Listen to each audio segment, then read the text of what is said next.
Sway. Sway. Sway. Sway. In the morning. In the morning. In the morning. Shake it, body. Wake your fuck ass up. That crust out your eyes. Your history didn't just start 2 years ago, obviously. Nah.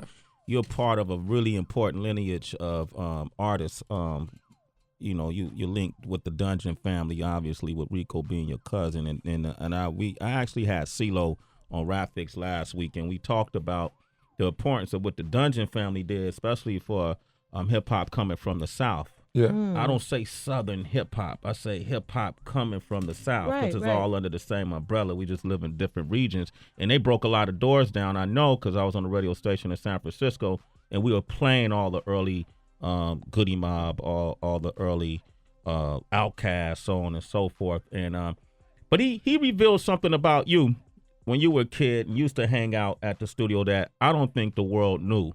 And here's CeeLo speaking on Future. You know, back then we called him Meathead. He might not want nobody to know that. You know what I'm saying? Like, you know, but like he called me the other day. You know what I'm saying? I'm like, what up, Meat? You know what I'm saying? Like, you know, my bad, Future. I don't know if you want people to know that, but People still call me Meat. They still call you Meat? Yeah, they still call me Meat. Meat. Yep. Yeah. That's just like when you grow up and you get in the streets, you don't even want to change. So when I was at the Dungeon, I was coming fresh off the trap, like fresh off the street, the block.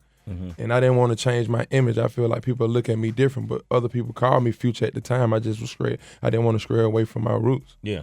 Yeah, man, that's what's up. What was it like them early days being like used to see Andre 3000, used to see Big Boy. Yeah. And what was that like for you? Is that where the fire came from, or what do you recall about them?